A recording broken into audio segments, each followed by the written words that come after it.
Hello everyone, welcome back to my YouTube channel Legal World. Myself Dr. Seema Goyal. In the series of international law, I have discussed many important questions relating to the international law which are important for the examination point of view. Today in this video, I am going to discuss the concept of neutrality. This question is generally asked in the international law exam, generally for short notes. So that's why I am discussing this question in the video.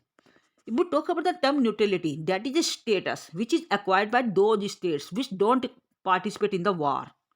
ऐसी state ऐसे राज्य यदि वो वार के अंदर participate नहीं कर रहे हैं तो उन स्टेट्स के द्वारा जो स्टेटस एक्वायर किया जाता है उसे हम कहते हैं न्यूट्रलिटी. न्यूट्रल रह रहे हैं वो. Means according to professor Oppenheim, neutrality is the attitude of impartiality adopted by the state towards the belligerent. As recognized by the belligerent, such attitude creating the rights and duties between the impartial states and belligerents. जैसे कि मैंने आपको बताया, professor Oppenheimer जी ने क्या कहा कि जो न्यूट्रलिटी ये एक एटीट्यूड है, जो impartiality, neutrality is the attitude of impartiality that is adopted by the third state towards the belligerent, कि जहाँ पे जिन देशों के बीच में झगड़ा हो रहा है, लड़ाई हो रही है, युद्ध चल रहा है, उनके संबंध में वो ऐसी स्टेट होती है जो ये कहती है भी मैं इसमें पार्टिसिपेट नहीं करूंगी. वो इम्पार्शियलिटी का जो स्टेटस है वो एटीट्यूड रखती है. वो ये कहती है कि मैं दोनों तरफ से किसी भी हिस्से की, किसी भी देश की तरफ नहीं लड़ेंगी मैं. So this means where the attitude of impartiality is adopted by the third state towards the belligerent and recognized by belligerents, और belligerent states के द्वारा उसको रिकॉग्निशन दी जा रही है. तो such attitude creating the rights, और ये जो एटीट्यूड उसे मिला है इम्पार्शियलिटी का या फिर न्यूट्रलिटी का, ये कहीं ना कहीं उसके ऊपर कुछ अधिकार और कुछ कर्तव्य उसके ऊपर अधिरोपित करेगा. तो this is between the impartial states. और वो कौन करेगा अधिरोपित? वो इम्पार्शियल स्टेट्स जो बेलिगेंट कंट्री, जब वो उसके ऊपर कुछ मतलब ड्यूटी देगी, उन्हें कुछ अधिकार देगी. तो this is term known as neutrality. If we talk about the essential elements of neutrality, there are certain essential element. First is neutral is an attitude of impartiality. जैसे मैंने अभी आपसे कहा कि स्टेट्स के द्वारा जब वार चल रही है, युद्ध चल रहा है कि दो या दो से अधिक देशों के बीच में, तो वहां पे जो तीसरी स्टेट वो इम्पार्शियलिटी का जो एटीट्यूड है वो ग्रहण कर लेती है. वो ये कहती है वो मैं इम्पार्शियल होंगी, मैं किसी भी देश की तरफ से नहीं लड़ूंगी. तो दिस मीन्स वहां पे जो वो न्यूट्रल कहलाएगी. If we talk about the second essential element, that is the attitude of neutrality and adopted by state is required to be recognised by the belligerents. जहां पे जो एटीट्यूड ऑफ न्यूट्रलिटी उसने adopt किया है, जो जिस third state ने, कहीं ना कहीं उसको रिकॉग्निशन दी जानी चाहिए बेलिग्रेंट्स के द्वारा, तभी वो न्यूट्रल स्टेट कहलाएगी. If we talk about the third element, that is when the attitude of neutrality of a state is recognised by the belligerents, a relationship is created between the belligerents and the neutral state.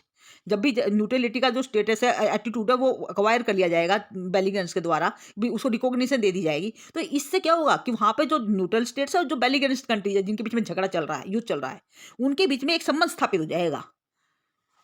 So they acquire the certain rights and duties against each other. इस तरह से देखेंगे वहां पे उनको एक दूसरे के विरुद्ध, वहां पे उनको एक दूसरे के प्रति कुछ अधिकार और कर्तव्य मिल जाएंगे, which has been duly recognised under the international, जिसको इंटरनेशनल लॉ के तहत, अंतर्राष्ट्रीय विधि के तहत मान्यता दी गई है.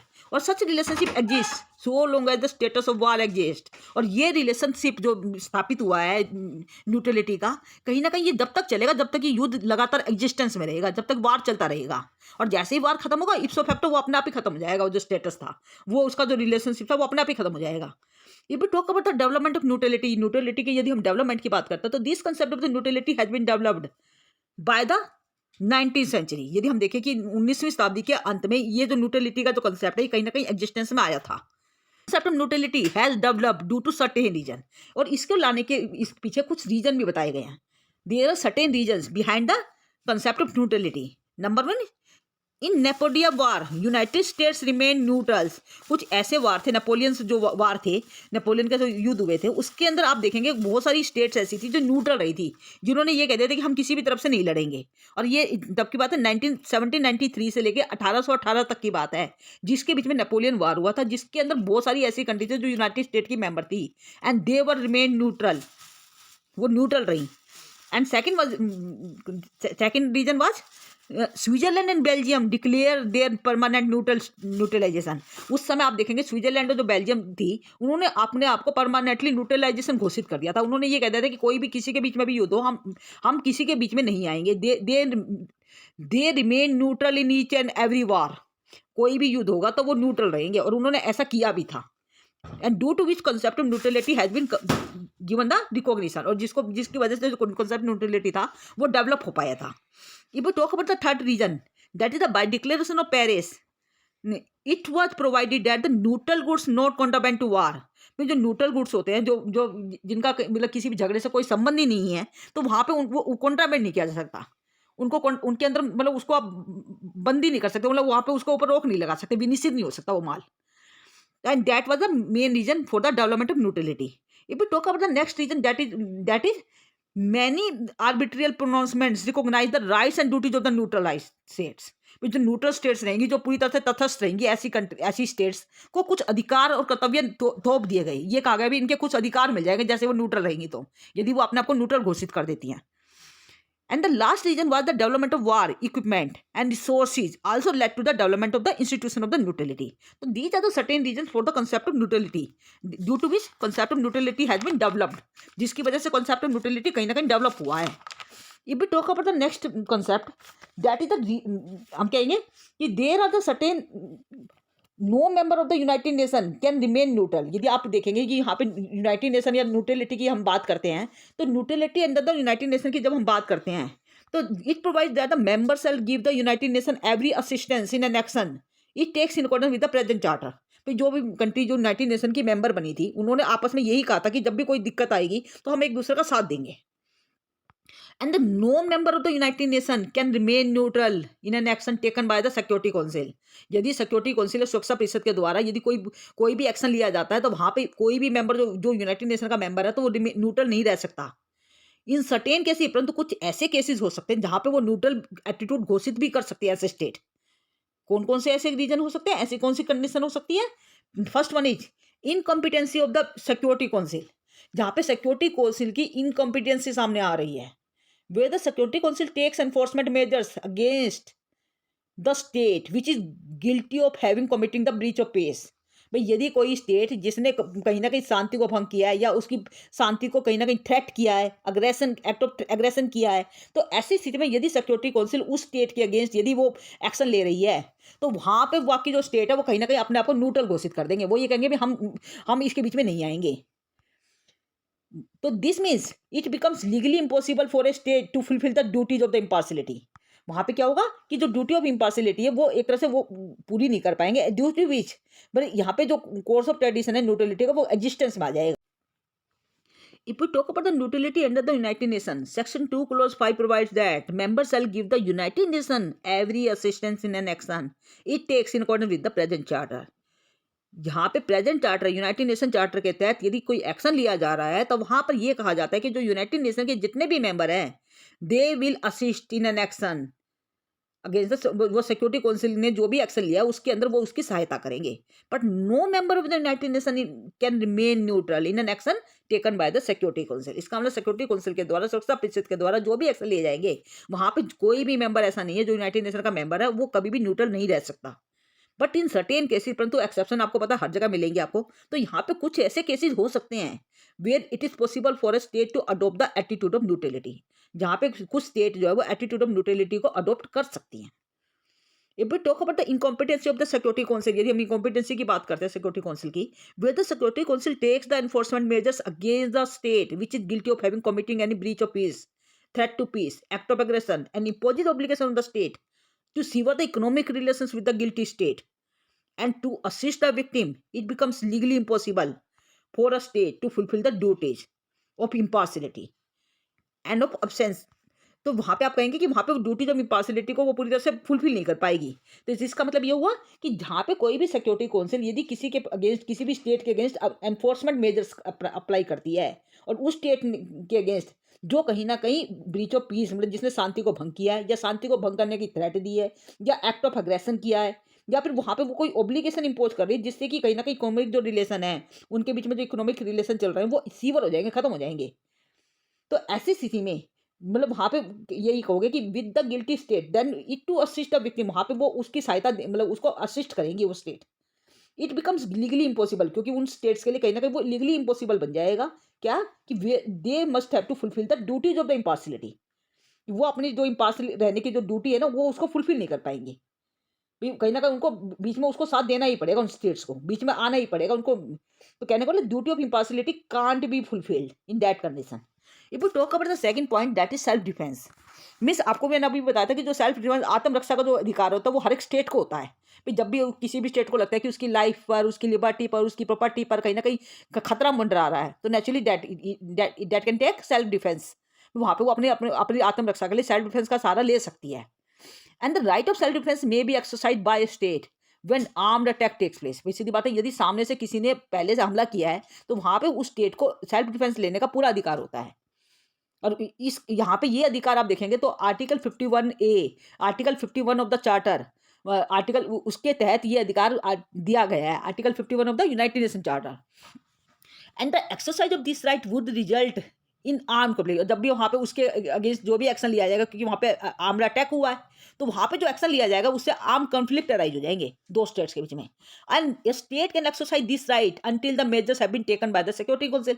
नेचुरली जब तक सिक्योरिटी काउंसिल उसकी रक्षा के लिए कोई मतलब मेजर नहीं अपनाती, यदि वो कोई तरीका नहीं अपनाती नेचुरली, कि वो स्टेट्स आपस में लड़ सकते हैं, उसको आत्मरक्षा का पूरा अधिकार होता है, मतलब वो न्यूट्रल नहीं रह पाएगी, कहने का मतलब ये है। If you talk about the third point that is about the domestic jurisdiction. Means if the armed conflict between the two states occurs and the security council determines that action of the state is a matter of domestic jurisdiction। भाई naturally जब किसी भी state के बीच में कोई arm conflict arise होता है और वो सिक्योरिटी काउंसिल ये कह के अपना पल्ला झाड़ लेती है कि भी हम ये उनका अपना घरेलू मैटर है, तो नेचुरली वो स्टेट्स को वो वहाँ पे न्यूट्रल तो नहीं रह पाएंगी, उनको आपस में अपना अपना जो वो है अधिकार वो लेना पड़ेगा, अपने आप ही लेना पड़ेगा। तो नेचुरली कि वहाँ पे सिक्योरिटी काउंसिल यदि हस्तक्षेप नहीं कर रही, यदि वो उसके अंदर साथ नहीं दे रही है, तो नेचुरली वहाँ पे वो जो स्टेट्स है न्यूट्रल नहीं रह पा कर सकती। तो this means where there breach of peace, act of aggression, कुछ भी हो सकता है वहाँ पर, जहाँ पे कुछ भी ऐसा कुछ होता है और वहाँ पे सिक्योरिटी काउंसिल ये कहती है भी हम ये इनका अपना डोमेस्टिक जुरिडिक्शन में हो रहा है, तो नेचुरली वहाँ पे वो स्टेट्स क्या करेंगी, वो अपना मतलब अधिकार ले सकती है झगड़े के द्वारा नेचुरली है। तो अदर स्टेट्स में adopt the attitude of neutral. हाँ, वहाँ पे ये हो सकता है कि बाकी जो स्टेट है वो एटीट्यूड ऑफ न्यूट्रलिटी को अडोप्ट कर ले, उन स्टेट्स के अलावा बाकी जो स्टेट्स हैं। If we talk about the third fourth point that is unwillingness to participate in the arm conflict. कई बार क्या होता है कि जो आर्म कॉन्फ्लिक्ट होते हैं, जो झगड़े होते हैं इस तरह के, तो उनमें वो अनविलिंगनेस शो करती है।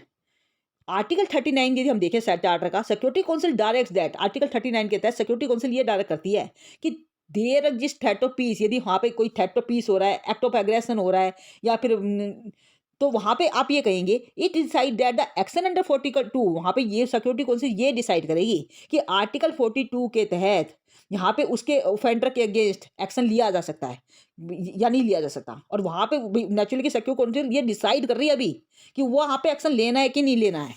और वहाँ पे ये कहा गया है कि under article 48 para 1 it is said that it will decide whether an action will be taken by the all the members of the United Nations or not, or some of them, when a state has not been required to participate in an action। जहाँ पे state वो ये कहती है हमें action नहीं लेना इसके खिलाफ सिक्योरिटी काउंसिल के कहने पे, तो नेचुरली वो आपस में लड़ेंगी। वो सीधी बात है कि वो उनको अपनी इच्छा पूरी करनी होगी। वहाँ पे वो जब सिक्योरिटी काउंसिल अनविलिंगनेस दिखा रही है, तो नेचुरली वो स्टेट अपना अधिकार लेंगी, उनको छूट है। तो when a state has not been required to participate in an action taken by the Security Council, it would remain detached from the armed conflict. Also in a particular armed conflict, if a state expresses unwillingness, यहाँ पे यदि कोई state वो unwillingness दिखा रही है, वो अपने मतलब इच्छा नहीं दिखा रही है, वो कहीं ना कहीं उससे दूर रहना की कोशिश कर रही है ड्यू टू पार्टिकुलर, मतलब वहाँ पे कुछ भी रीजन हो सकता है उनकी जोग्राफिकल सिचुएशन की वजह से हो, या उनकी पुअर इकोनॉमिक कंडीशन की वजह से हो, ऐसा भी हो सकता है। तो ऐसी स्थिति में if the state does not participate in the arm conflict, यदि कोई भी स्टेट उसके अंदर आर्म कॉन्फ्लिक्ट में मतलब पार्टिसिपेट नहीं करती है, उनके झगड़े में पार्टिसिपेट नहीं करती है, आइदर फ्रॉम इट इनिशिएटिव या फिर because of certain other reason, it can not regarded as to adopt the neutrality. यहाँ पे ये नहीं कहेंगे वो स्टेट न्यूट्रल है, वहाँ पे न्यूट्रलिटी का वहाँ पे एटीट्यूड अक्वायर नहीं किया जाएगा उस स्टेट के द्वारा। In the strict sense as long as such status is given, जब तक उसको वो स्टेटस बेलिगेंट कंट्रीज के द्वारा नहीं दिया जाएगा तब तक वो एटीट्यूड ऑफ न्यूट्रलिटी अडोप्ट कभी भी नहीं करेगी। If we talk about the next one, that is the enemy of the signatories to the charter. If we talk about the enemies of the signatory to the charter, that is discussed under Article 107 of the United Nations. United Nations Article 107 says that authorize a member of the United Nations to take an action against the enemy of any signatory country. जो charter की signatory country है उनको मतलब ये कहा गया है कि उनको ऑथराइज किया जा रहा है आर्टिकल 107 के तहत it authorises the member of the United Nation, ऐसे जितनी भी कंट्री जो यूनाइटेड नेशन की मेंबर है वो किसी भी शत्रु के खिलाफ, यदि उन्होंने चार्टर में साइन किया हुआ तो वो किसी भी शत्रु के खिलाफ एक्शन ले सकती है। However the attitude of neutrality could be adopted by state, हाँ किसी भी स्टेट के द्वारा एटीट्यूड ऑफ न्यूट्रलिटी भी ऑब्टेन किया जा सकता है even after formulation of the charter. वहाँ पे चार्टर के साइन होने के बाद भी कोई भी स्टेट यदि वो चाहती है कि मैं न्यूट्रल रहूँ तो वो न्यूट्रलिटी का एटीट्यूड भी ग्रहण कर सकती है if an action was taken by the member of the United nation against them. तो कहने का मतलब ये कि जहाँ पे एनिमी मतलब कि चाहे वो सिग्नेटरी कंट्रीज है, इवन है कि वो उसकी एनिमी तब भी हो सकती है, ऐसा कुछ नहीं है कि वो उसने साइन किया हो तो वो एनिमी नहीं है। And the non member of the United nation may also certain time B neutral. कई बार क्या होता है कि नॉन मेंबर्स जो if the enforcement of the action is taken by security council, यदि एक्शन सिक्योरिटी काउंसिल के द्वारा लिया गया है किसी भी स्टेट के अगेंस्ट, तो इट में डायरेक्ट ए नॉन मेंबर, वहाँ पे नॉन मेंबर जो उस स्टेट जो सिक्योरिटी काउंसिल के मेंबर नहीं है, जो उस चार्टर के मेंबर नहीं है, जिन्होंने उसमें साइन करने में भाग नहीं लिया, उनके द्वारा भी क्या कहेंगे, it may direct non member either to remain neutral और टू गिव एनी हेल्प। वहाँ पे नॉन मेंबर को भी कहीं ना कहीं डायरेक्शन दी जा सकती है कि आप न्यूट्रल रहिए या आप इसमें सहायता कीजिए, ऐसा हो सकता है। And it may compel them to participate in the measures taken by it, और यहाँ पे उसको कंपेल भी किया जा सकता है। In the former case non member will adopt the attitude of impartiality, यदि उनको न्यूट्रल रहने के लिए कहा जाता है तो ऐसी स्थिति में जितनी भी नॉन मेंबर कंट्रीज है जिनको न्यूट्रल रहने के लिए कहा गया वो कहीं ना कहीं एटीट्यूड ऑफ न्यूट्रलिटी ग्रहण कर लेंगी, इम्पार्शियलिटी ग्रहण कर लेंगी। And if we talk about the next one, that is self-determination. Use of force by state is permissible in order to make the territory independent. भाई यहाँ पे सीधी बात है कि फोर्स का प्रयोग तभी किया जाएगा यदि वो अपनी टेरिटरी को इंडिपेंडेंट करने की कोशिश कर रहे हैं। भाई टेरिटरी को किसी के ऊपर खतरा है, नेचुरली उस पर कोई खतरा मंडरा रहा है, तब आप फोर्स का यूज करेंगे। In this cases arm conflict other status में अडोप्ट द एटीट्यूड, वहाँ पे जिस स्टेट्स के द्वारा जिनमें झगड़ा हो रहा है वो आर्म कॉन्फ्लिक्ट कर रही है आपस में, और बाकी जो स्टेट है वो हो सकता है कि वो एटीट्यूड ऑफ न्यूट्रलिटी ग्रहण कर ले। And the last one is recovery of the lost territory. कई बार क्या होता है कि किसी भी कंट्री की जो टेरिटरी होती है उसको फोर्स के द्वारा किसी दूसरे स्टेट के द्वारा उसको जबरदस्ती छीन लिया जाता है in violation of the article 2 of the charter. तो ऐसी स्थिति में जिस कंट्री की जो टेरिटरी है जिसको खतर मतलब जिसको छीन लिया गया है उसकी स्टेट से, तो वो अपनी टेरिटरी को वापस रिकवर करने के पर्पज से भी उसके ऊपर हमला कर सकती है, और वहाँ पे ऐसा भी हो सकता है कि जो बाकी स्टेट है वो न्यूट्रल रहे। It may be possible. So these are the certain circumstances where a state could remain neutral in an armed conflict.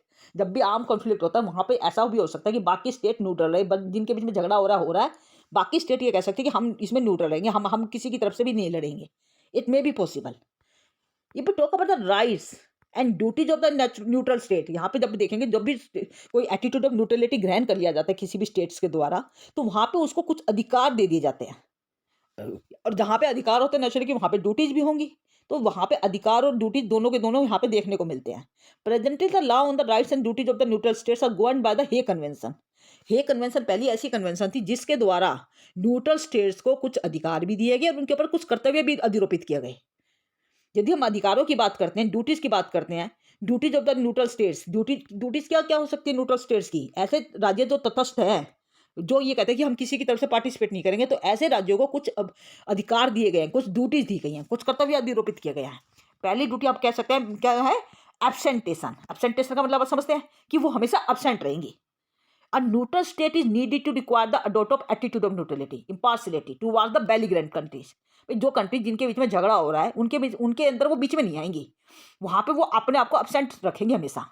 It should provide the abstinence directly और इनडायरेक्टली, पर कहने का मतलब वो अपने आप को बिल्कुल अलग रखेंगी, तो वहां पे उनके बीच में वो नहीं आएंगी। It is so when it is illegal. हाँ कह रहे कि इट इज डज सो, यहाँ पे ऐसा तब भी हो सकता है कि जब वो इलीगल हो, it is illegal. Thus the duty of the absentia provides corresponding right, और सीधी बात है कि जब ड्यूटी दी जा रही है तो उसके कॉरस्पॉन्डिंग कुछ अधिकार भी दिए जा रहे हैं, कि ये अधिकार दिया जा रहा है कि वहाँ पे जो कंट्री ये कह रही है कि जहाँ पे बेलिग्रेंट्स के बीच में जो झगड़ा हो रहा है हम उसके बीच में नहीं आएंगी, तो वहाँ पे जो कंट्री है जो बेलिग्रेंट कंट्रीज हैं जो जिसको ये कहा जा रहा है कि ये कंट्री बीच में नहीं आएंगी, तो वो बेलिग्रेंट की ये ड्यूटी राइट्स मतलब ड्यूटी बनती है कि वहाँ पे जो बेलिग्रेंट कंट्री है वो ये कहेगी कि neutral state don't provide any assistance to the army. हाँ ये जरूरी है कि जो न्यूट्रल जो स्टेट ये कह रही है कि मैं न्यूट्रल रहूंगी, वो एनिमी को किसी भी प्रकार की सहायता प्रदान नहीं करेंगी। कहने का मतलब यदि वो अपने आप को न्यूट्रल घोषित कर रही हैं, वो ये कह रही है कि बेलिग्रेंट कंट्रीज के बीच में हम नहीं आएंगे, तो वहाँ पे कहीं न कहीं उसका एक ड्यूटी भी बन जाती है, उस न्यूट्रल स्टेट की क्या ड्यूटी बन जाती है कि वो ये कहेंगी कि हम वहाँ पे हम किसी भी प्रकार की सहायता किसी भी शत्रु को प्रदान नहीं करेंगे। Second one is prevention. Prevention का मतलब a neutral state is under a duty to prevent the hostile acts. भाई जो न्यूट्रल स्टेट होती है वो कहीं न कहीं हॉस्टाइल एक्ट्स के संबंध में उसको प्रिवेंशन प्रोवाइड कराई जाती है। भाई उसके against against the enemy on his territory. भाई कहने का मतलब उसके मतलब जो टेरिटरी उसकी जो टेरिटरी है उसका जो क्षेत्र है उसके उसके अंदर जो एनिमी है उसके अगेंस्ट कोई भी हॉस्टाइल एक्ट नहीं किया जाएगा। Means a neutral state is under a duty to prevent the hostile acts against the enemy on its territory. So a neutral state is under obligation to prevent the commission of any act. भी इसका मतलब जो state neutral रहती है वो अपने अपनी territory के अंदर किसी भी प्रकार का कमीशन ऑफ एक्ट नहीं करने देगी, वो कोई भी अपराध नहीं होने देगी। Which is injurious to the belligerent. जहाँ पे जो बेलीग्रेंट कंट्रीज है जिनके बीच में झगड़ा हो रहा है जो उनके लिए इंजीरियस नहीं होना चाहिए, किसी भी स्टेट के लिए इंजीरियस नहीं होना चाहिए। And this duty of the prevention also gives corresponding right. और ये जो ड्यूटी दी जा रही है प्रिवेंशन की भी वहाँ पे वो अपनी स्टेट के अंदर किसी भी प्रकार का इस तरह का एक्ट नहीं करेंगे जो कहीं ना कहीं उल्लंघन किया जा रहा है वहाँ पे कानून का। तो ऐसी स्थिति में यहाँ पे जो वो कंट्री जो है न्यूट्रल स्टेट है उसका कुछ ड्यूटी भी बनती है। उसकी ड्यूटी ये बनती है कि वो अपनी स्टेट के अंदर ये ध्यान रखे कि वहाँ पे उसकी टेरिटरी में किसी भी प्रकार की इस तरह की एक्टिविटी ना हो जो कहीं ना कहीं उसके वहाँ पे कमीशन ऑफ एनी एक्ट हो, वहाँ पे कोई मतलब किसी भी एक्ट का उल्लंघन नहीं होना चाहिए। तो that is about prevention. Third one is acquiescence जिसको हम कहते हैं डेटरेंस। डेफरेंस मतलब if a neutral state sustains incidental damage. यदि किसी न्यूट्रल स्टेट को किसी भी मतलब राइट उसके अधिकारों को बेलीग्रेंट की वजह से किसी भी उसके अधिकारों का उल्लंघन होता है, उसको कोई नुकसान होता है, तो ऐसी स्थिति में जो बेलीग्रेंट कंट्रीज है वो उसको नुकसान की भरपाई करेंगी। ऐसा नहीं है कि मतलब वो स्टेट पहले से खुद कह रही है कि मैं न्यूट्रल रहूंगी, मेरे को मैं किसी की तरफ से नहीं लड़ूंगी, और आप उसके स्टेट में जाके यदि आप उसको नुकसान पहुंचा रहे हैं तो नेचुरली वो नुकसान जो आपने पहुंचाया है जो बेलीग्रेंट कंट्रीज ने वो उनको वो नुकसान की भरपाई उसे करनी होगी, उसको वो देना होगा। And the fourth one is compensation or restoration. Neutral state is under a duty not to allow any belligerent to do any act in their territory. जैसे मैंने भी आपसे कहा था कि न्यूट्रल स्टेट्स की ये ड्यूटी बनती है कि वो बेलीग्रेंट कंट्रीज के किसी भी व्यक्ति को अपनी टेरिटरी के अंदर ना आने दे और किसी भी प्रकार का एक्ट ना करने दे which is related to war, जो वार से संबंधित हो। तो state is under obligation either to pay compensation और टू रिस्टोर द थिंग्स। यदि कोई स्टेट अपनी टेरिटरी के अंदर ऐसा होने देती है नेचुरली तो उसको फिर कंपनसेशन पे करना पड़ेगा, फिर वो उससे बच नहीं सकती है। दिस मीन्स यदि कोई भी स्टेट यदि कहती है हम न्यूट्रल रहेंगे और वो न्यूट्रल रहने के बावजूद जो बेलीग्रेंट कंट्रीज है उनके किसी भी मेंबर को अपने देश में आने देती है और वार से संबंधित कोई इस तरह का कार्य करने देती है जो कहीं ना कहीं उसका उल्लंघन कर रहा है, तो ऐसी स्थिति में उसको वहां पे उसको कंपनसेट करना पड़ेगा उस स्टेट को, बेलीग्रेंट कंट्रीज को। Next one is reparation. Reparation means in this case violation of the duties of the neutral states is under obligation to compensate the same. भाई सीधी बात है कि यदि वायलेशन हो रहा है किसी भी अधिकार का तो उसके लिए आपको कंपनसेट करना पड़ेगा। This mean duty of reparation give the corresponding right to the belligerent state. Belligerent countries को उसके लिए कोरस्पॉन्डिंग राइट भी दिए गए हैं कि to ask for compensation in case of neutral state violate their duties. Neutral state यदि कोई भी तटस्थ देश अपनी ड्यूटीज का कर्तव्य का निर्वहन नहीं करता सही से, तो ऐसी स्थिति में बेलीग्रेंट कंट्रीज ये कहेगी कि हमें कंपनसेट किया जाए। ऐसा भी पॉसिबल है। इसके लिए आप एग्जाम्पल ले सकते हैं अल्बामा क्लेम जो हुआ था, अल्बामा क्लेम 1872 के अंदर इंग्लैंड वाज रिक्वायर्ड टू पे द कंपनसेशन। अल्बामा क्लेम के अंदर इंग्लैंड को कंपनसेशन पे करने के लिए कहा गया था यूनाइटेड नेशन के द्वारा। यूनाइटेड नेशन को क्या किस लिए? As the England assisted the southern part in the America civil war. American civil war के अंदर इंग्लैंड ने जबरदस्ती उसको सहायता दी थी और जो उसको देनी नहीं थी, और उसने वो सहायता दी उसकी वजह से उसको कंपनसेशन देने को कहा गया था कि वो यूनाइटेड नेशन के अंदर कंपनसेशन पे करे। तो ये मैंने आपको बताया इसका एग्जाम्पल है। If we talk about the rights of the neutral states, यदि हम न्यूट्रल स्टेट्स के अधिकारों की बात करते हैं तो पहला अधिकार यही हो सकता है कि इनवायबिलिटी होनी चाहिए, मतलब सेंसिटिविटी होनी चाहिए, क्वालिटी ऑफ द सेफ भी वहाँ पे उसकी क्वालिटी भी वो सेफ रहे, protection from the attack, infringement of the destruction.